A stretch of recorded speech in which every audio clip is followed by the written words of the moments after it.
really thought this was going to be a month with like maybe 5 books, but no.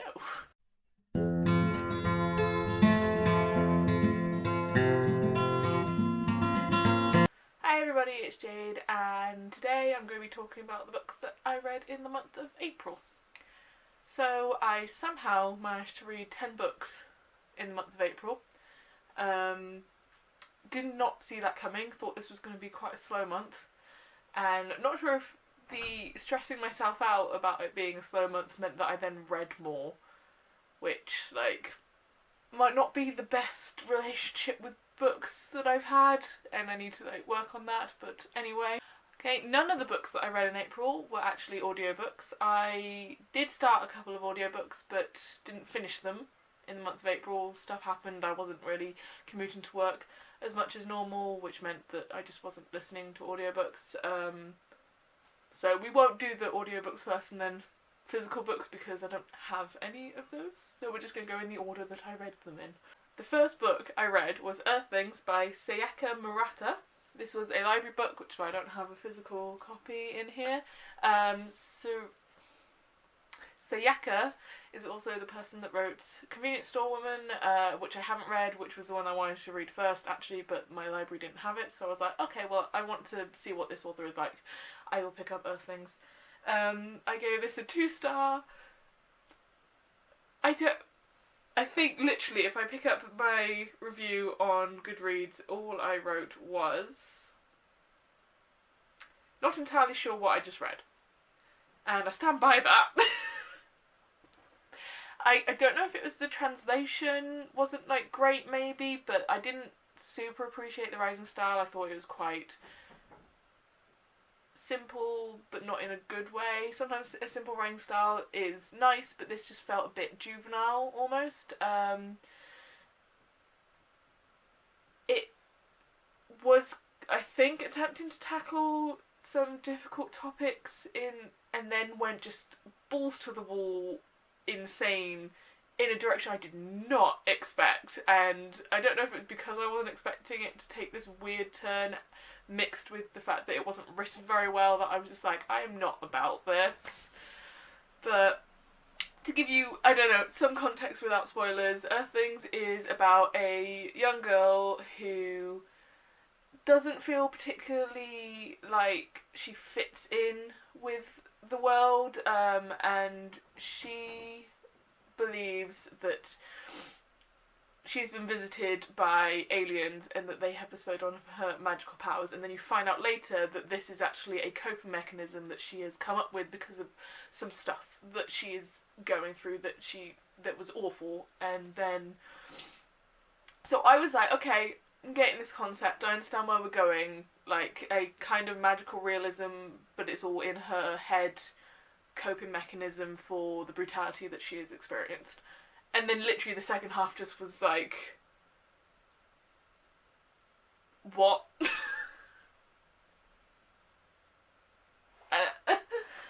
So I don't know, I think I still want to give Convenience Store Woman a go because I know it's another short book, and then that would like then solidify it to me whether it was the translation that I read that just wasn't great, or whether I just don't like Sayaka's writing style.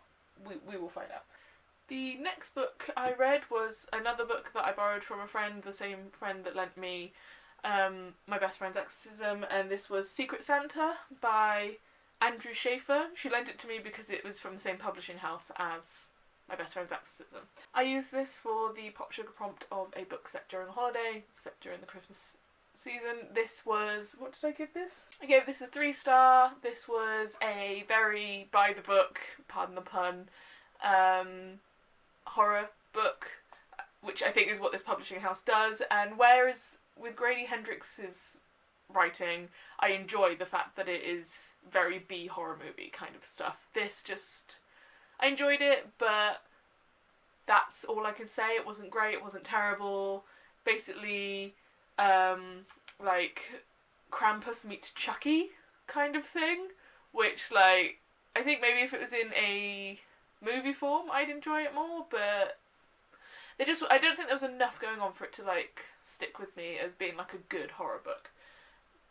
And I mean, it's not pretending to be a good horror book. It's pretending to be a Christmas themed horror novel that you would read when you don't want to tax your brain too much. Like, it knows what it is. But basically, a woman gets a job at a publishing house. Her recent publishing house, which was all about publishing horror books and stuff like that, has closed down or been bought out, so she lost her job. So she gets a job as like head editor of a publishing house for what seems to be like a failing publishing company. And then like stuff starts going wrong. She thinks she's being hazed to begin with, and then finds out that there's actually like a supernatural element going on, and like people start getting severely injured. So like, I think after that, the first one that I actually have a physical copy of, I just want to shift things around because it's huge. Get it out of my book. There we go. The next book I read was To Paradise by Yanagihara. This was a 4-star for me. Sorry, my book stack just like fell down. This one unsurprisingly took up most of the month, which is why I was like, oh, I'm probably going to read one more book after this, and that would be the month done. But anyway, it was a 4-star as opposed to a 5-star, maybe because I was comparing it to A Little Life, and A Little Life was just a 5-star through and through. But it was just slightly too long, and this is split into like 3 separate stories, and I did love the fact that each story left you feeling really unsatisfied, and that was like the point. There is no conclusive ending to any of the 3 stories in this. It is very open-ended over, you can take this in whichever way you want. If you want them to have a happy ending, they have a happy ending. If you want it to be doom and gloom and for something bad to have happened, that can happen too. But I think maybe it's the book that took up the book, whatever, that took up the most of this is the 3rd story, which was my least favourite. I still liked it. Hannah's writing style is impeccable. She's really good at creating a scene. I love the fact that I think aside from maybe the first story, all of the main characters were people of colour. I liked that each one focused on like a queer couple in a way, even if they weren't like the main characters. It was like there were so many queer characters in this, and I loved that. I did like the fact that, I mean, going into this I expected to be eviscerated because that's just what I've come to expect from her writing. I wasn't. So maybe that was a bit of a disappointment that came into it. I was left feeling melancholic.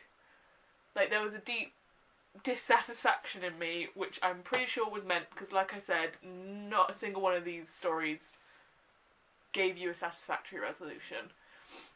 But I've lost my train of thought. The 3rd one, which like I said took up the most amount of time and I liked the least, I think I liked the least because it was, I wouldn't say sci-fi, but it had a sci-fi tinge to it. It was set in the future, so there was a lot of focus on technology and advances and things like that, so whereas the other 2 were very much grounded in reality, the 3rd story it is a reality that I can see happening, and considering the state of the world that we are currently in, maybe hit a bit close to home. I'm being incredibly vague about these, but whatever. It kind of distracted from her writing style and her characters, which I think Hannah Yanagihara is really good at, is creating characters and having a very character-focused story, where the plot doesn't mean that much. It's all about the characters and their interactions with each other. In the 3rd one, there was a lot of world building that just kind of detracted from that, which is probably the main reason why it went from a 5-star to a 4-star. I mean, it's probably closer to a 4.5. I just couldn't. It wasn't a 10 out of 10. This was my Pop Sugar prompt for it was 2, wasn't it? A book published in 2022, and also a book written by a Pacific Island author. So that was two prompts for that. Next, I'm going to do these 4 together because they were part of a series, and I know I read these last year, and I've read them multiple times, but you can't judge me because the Netflix adaptation came out like last Friday, I think, and I mean, I binged it in one sitting. I'm going to need to rewatch it because it just like gave me life. But I reread the Heartstopper series, and and it made me feel again. It renewed my faith in humanity, and it gave me the warm fuzzies, as it always does, and the Netflix adaptation nearly killed me in, like, the best way. So... Okay, so, for those of you who don't know, Heartstopper is a webcomic by Alex Oseman about two boys who meet in secondary school in England and fall in love, and it is basically their cute little love story of them in secondary school and their found family friend group, and just, it's like, even though there is tension and there are deep things that are mentioned and discussed in this book, including eating disorders and self-harm and other mental illnesses and things like that. The whole thing is wrapped up in a just warm blanket of hope and happiness, and if you're feeling in any way down, read this or watch the Netflix adaptation, or do both like I did. I watched the Netflix adaptation because I've been wanting it to come out for ages, and as soon as I finished it I was like, I need to reread it now, which is why that happened. Once again, I think all of them got a 5-star from me. The rating didn't change from what it was last year, so yeah. Not a bad month in terms of high ratings. After that, I read Scythe by Neil Schusterman. This was my book set in a non-patriarchal or matriarchal society. This is the first in a series, and I am going to need to buy the rest because I really enjoyed this. I gave it a 4-star? Yes, 4-star, but probably close to a 4.5. It only lost a star for me because, as with most young adult, there was a really unnecessary romance subplot that just didn't feel real to me. It felt very shoehorned in, oh, and we have to have a romance because it's a young adult. But that aside, Scythe is a young adult dystopian, or I'm not sure if I should say dystopian novel, but sci-fi novel set in a future where we as a race have conquered death. We created an AI that became self-aware, but instead of going evil in the way most of these stories do, once this AI became sentient, we allowed it to basically take control of the world because it knows better than we do, and now there is a perfect world. There is peace on Earth, there aren't wars or anything like that, and nobody dies. But to stop the population from becoming a problem by becoming overpopulated, a job known as scything is created, and people can become scythes, and they are the only people who are allowed to kill. And it is their job to keep the population to the right amount. They have a certain number of people they're allowed to kill a year, and there are very strict rules on this. You can't kill with malice or not premeditation, but you can't kill just people from one group or anything like that. You can't show prejudice. You can't do something. You can't kill someone because you don't like them or anything like that. It has to be almost random, and different sides have different ways of killing. And the story follows Citra and Rowan, who are both apprenticed to the same scythe, and so they believe, well, okay, we're going to be apprenticed to the same scythe. At the end of our apprenticeship year, one of us will become a scythe, the other one won't, and they just get to go about their way. But then a scythe who it really shouldn't have been a scythe, who is you can see how this kind of, because scythes are revered and it is a job that you should, the only people who should become scythes are the people who don't want to, because they have the power over life and death and stuff like that. But there's a scythe who is trying to change things and saying well, why should we be ashamed of killing? We're allowed to kill, we should take joy in it, and we should.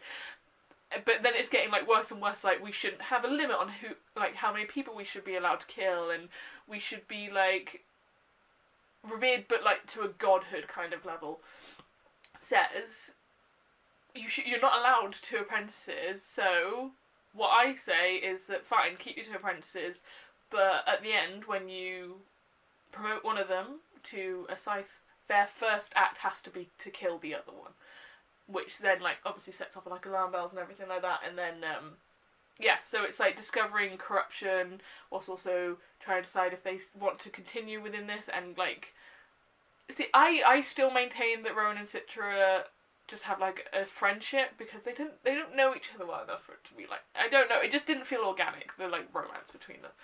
But anyway, even with that, I still really want to see where we go with this. I mean, it worked really good as a standalone. Like, the ending was just enough that it could have been an ending, but it's, like, dangled enough plot threads that I'm like, no, I want to see where this goes. Okay. After that, I read The Great Gatsby by F. Scott Fitzgerald. This was one that had, like, it had a lot of prompts that it, like, satisfied. For my Back to the Classics challenge, this was my 20th century classic. This was also my buzzword pick for the month, with a book with little or big in the title or a homophone, so great. And in terms of the Pop Sugar challenge, this was a book featuring a party and a book about leading a double life. I gave this 2 stars. I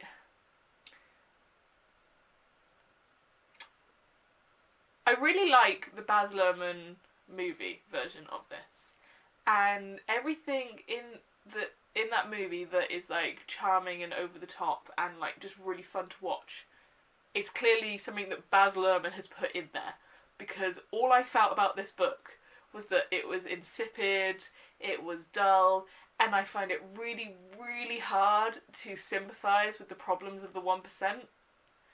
Like, yeah, like, oh no, these millionaires are sad, boo fucking who. And the only characters in this that have, like, real world-altering things happen to them because of these millionaires' sadness are working class people, which is very true to life. But also, I'm like, okay, so the only people that are, like, properly harmed by this are people that are, yeah, working class or lower working class people. And none of the characters in this are very nice. Like, literally, I think the only reason I like Jay Gatsby in the Baz Luhrmann movie is because Leonardo DiCaprio is so charismatic as a person that he brought charisma to this character, who in this is just... I mean, he's just a compulsive liar, he's quite violent and manipulative. And you have... I mean, Jack Carraway is almost, like, not really a character, even though he's, like, the POV character here. He just sort of goes along with everything, which is definitely how I felt about this entire book, is that stuff just happens, but nothing major. Things just happen, conversations go nowhere, which, like, is true to life. Sometimes your conversations don't go anywhere. Sometimes things do just happen, and not everything is, like, a plot to a book. But this felt so much like just a bunch of interconnected events that I didn't care about. I don't know, maybe I'm just too unrefined for it or something. I'm not sure. It just didn't... Nah. And the last book I read in April, I mean, really ending this month on a bit of a downer, where I had, like, a bunch of, like, 4 and 5 star books, and I ended on 2 2-stars. My other 2-star book was Anansi Boys by Neil Gaiman. What is it? Is it, like, just a curse that books with tigers on the cover I just don't want to read? I don't know. Yeah, this was another DNF, but I DNF'd at, like, this point or something, where I know I only had, like, 100 pages left, but I was like, I genuinely don't want to finish it, and then, you know, had that moment where I just went, and I don't have to. So I didn't. Yeah, for considering the fact that I love mythical retellings or books with, like, pantheons and gods and everything like that in it, again, I just felt like, considering that this is like urban fantasy, magical realism type thing, and I am for that a lot of the time, but not when you go, okay, urban fantasy, but make it mundane, which is what this was. Like, you have these characters who are demigods, and yet, like, one of the things I like about, like, Greek mythology and stuff is that the gods are very human. They have human foils and foibles intermixed with this, like, massive power. And I feel like Neil Gaiman tried to do that with this, where you have gods that can do anything, and yet the entire story is just about these two characters that hate each other. Like, these two brothers that were estranged, they meet, and then one of them goes, oh fuck, I wish I never met you, now I just want to get rid of you again. And I'm like, you're gods, come on. I don't know, it was very boring, and I didn't care about any of the characters, and even Neil Gaiman's, like, English sardonic humour didn't land. It just felt it felt very grey when I was reading it. Very grey and very dull and washed out, and like, even like there were a couple of like party scenes and stuff, and even that I felt that were very lifeless. So I had no like,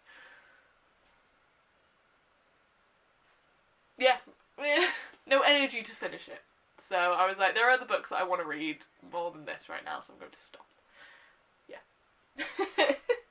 I mean, I had been told by a friend of mine who read American Gods, which is like, I don't think this isn't like a sequel, it's just set kind of in the same world, that she didn't like American Gods for a similar reason, and I haven't read American Gods, but I was like, for some reason I just didn't listen to her. I was like, I'm sure it'll be fine. I liked like Coraline and stuff like that.